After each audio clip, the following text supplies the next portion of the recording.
Well, welcome back to Bitcoin Advisors channel. My name is Chris. It is a beautiful Friday morning. Happy Friday to y'all. And you can see Bitcoin partying in the background to the upside. And I'm going to go over some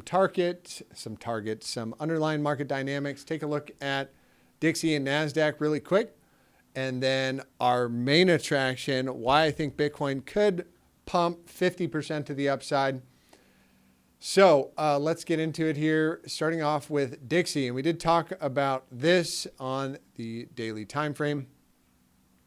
Basically, the two boxes of peace and prosperity and death and despair. Remember, when the dollar goes down, risk assets typically go up. Vice versa, when the dollar goes up, typically risk assets go down. Now, today, you can see Bitcoin playing into the hype cycle, very narrative-driven market. That's exactly what this is, in my opinion.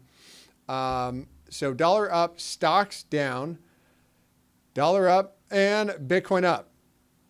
And specifically Bitcoin Cash. I'll get into that in a minute. Bitcoin up 3.9% today, coming to the top side of the range. And this is typically where I'm looking to let some profits go. Might hold on to it a little bit longer. Not sure exactly yet. I'm going to wait and see how the day plays out.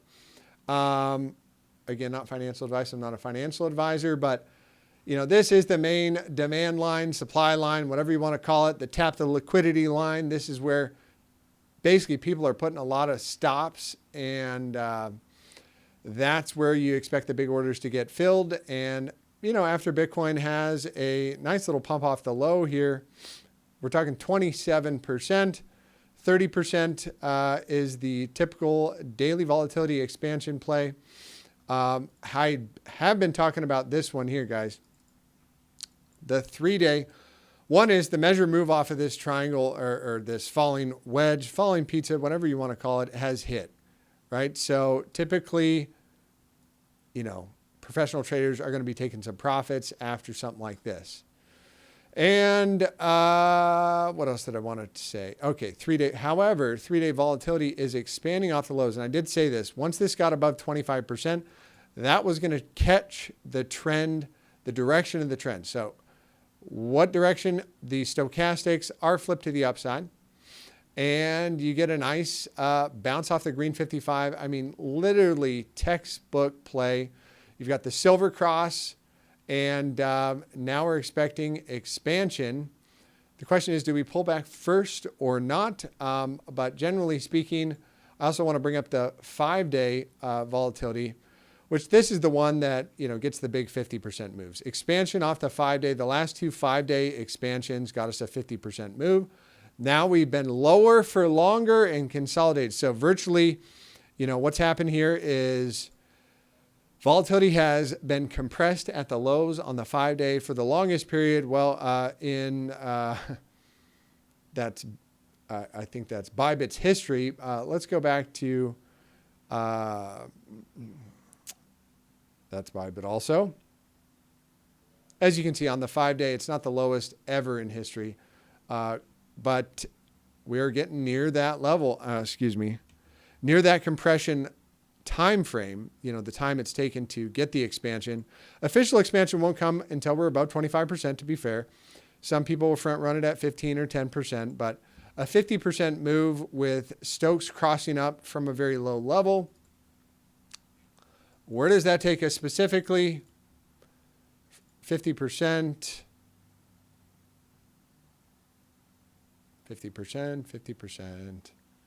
50% is coming in right here at these last highs here at 38.5. 38.5. But if you flip on the monthly here, guys, and I'm going to get rid of some of that silly stuff going on there. The monthly time frame, if we have 7 days left, a bullish engulfing candle would imply some immediate continuation. But if we've got hidden bullish divergence confirmed on the monthly time frame, depends on how many drive variety you want to look at here, but you can go all the way back to these lows right here, this low. And you could potentially go 1, 2, 3, 1, 2, 1, 2, 3. that should get you a shot to the top side of the range, which is coming in at 45 to 59,000.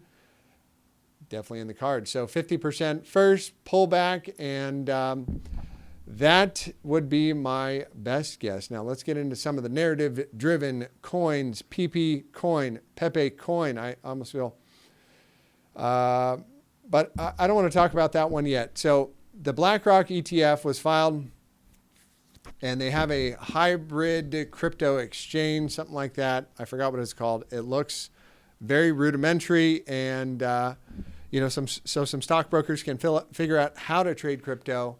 Wow, getting some more lift off here on another position I have, and that is in BCH coin. But essentially, BCH is one of the tokens. I guess I'm going to add more. I'm going to do it. I'm adding a little bit more because this thing is on a tear. Doesn't even want to let me add that much. Okay, so BCH coin, looking bullish, wants to pop to the top side there and run some. It wants to, perhaps hit this 21 at 215. That is a very bullish scenario for Mr. BCH. So essentially, BCH is one of the tokens that is going to be available on the exchange. So you got Bitcoin, Ethereum, Bitcoin Cash, and I believe it's Litecoin, and those are supposedly not going to be considered a security. That is the whole point. Anyways, rumor has it, bunch of money going to flow into BCH. And if you look at this one long term, well, the high on this one was $1,500. So if BCH wants to rear its ugly head and start running back up to, $1,600, because there's a bunch of liquidity that's going to get dumped in there. I believe there's only 18 million tokens. Don't quote me on that. BCH is a fork of Bitcoin. And I just want to make you all aware because, well, things like this can really start to get going. There's your monthly target over the next 7 days. Yellow 21 coming in at 212. If the weekly can hold up here, we are going to close the week. I wish I had an older chart for Mr. BCH, but I don't have it at my fingertips right now. Countdown style. Is Bitcoin taking another leg is the question. Is Bitcoin taking another leg?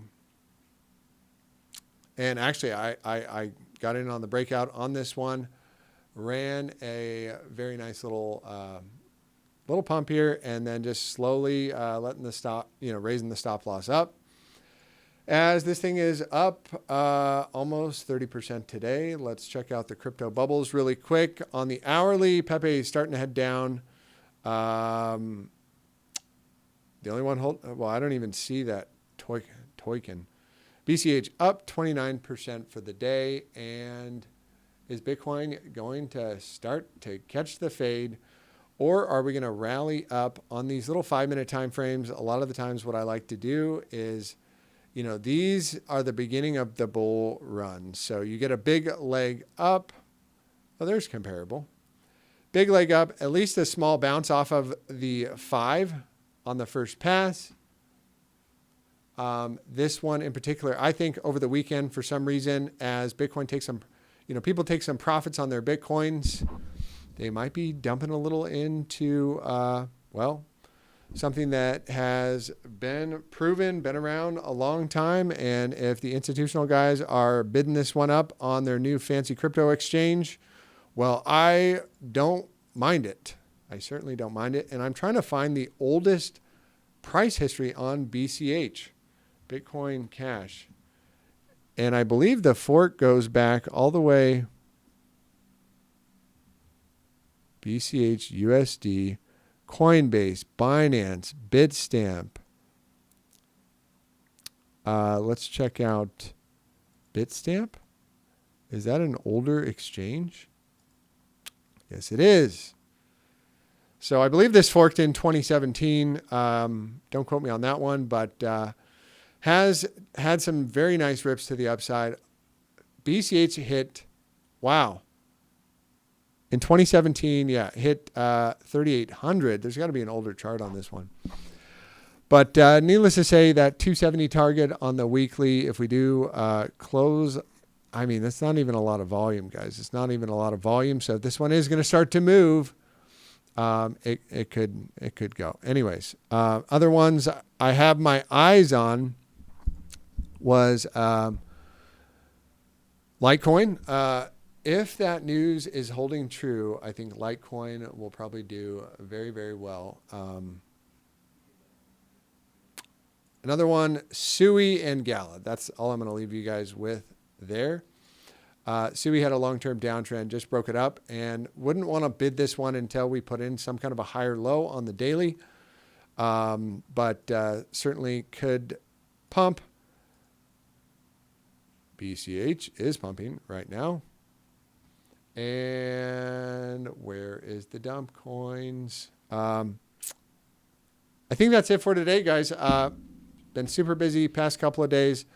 I hope all of you guys are doing well. Have yourself a blessed and highly favored weekend. Okay, a couple more underlying market dynamics while I'm here. Funding rates. We should keep an eye on this. Funding rates, and as I've said in the past, is when they get up to 0.1%, these type levels, that's when a top will get put in. Funding rates and the open interest here. Open interest. And again, Pepe getting a lot of attention around the meme coin rally here, and could potentially continue on with the meme. It's a narrative-driven market. Everybody just buys the hype in these things, and it happens really fast. So, underlying market dynamic, open interest taking a huge leg up at 10.2 billion. Once it gets up to 11, 12 billion, that's when you see those corrections come in. Okay, Bitcoin dominance, I wanted to check in on really quick. As Bitcoin dominance goes down, or up to say the least, people are dumping their altcoins, and we've got a target on this one. Pretty easy target here for the range. But yeah, that's our target right there. Bitcoin dominance goes up. Doesn't mean all the altcoins go down. It just means some of them in their Satoshi pairing are going to underperform against Bitcoin. Aave is another one looking good. Cardano, I'm not a big fan. Open interest. We got the BlackRock. We got the Pepe coin. And Coin Bureau, any news? I think I'm going to leave it at that, guys. Oh, yeah. Low liquidity environment. Narrative has changed as the Fed has been cheating with their quantitative tightening. They say they're tightening, but they're not. Somehow they're letting the money back into the market through the repo facilities and through lowering inflation. Believe it or not, the fact that inflation is coming in lower than expected is adding liquidity to the market. And so that's why I think we had a little bit of a swing down to 25,000, and now we're starting to head back up. I will keep you guys up to stream as best as I can on the crypto news and markets in general. Make sure you like and subscribe, and I will see you next week. Take care.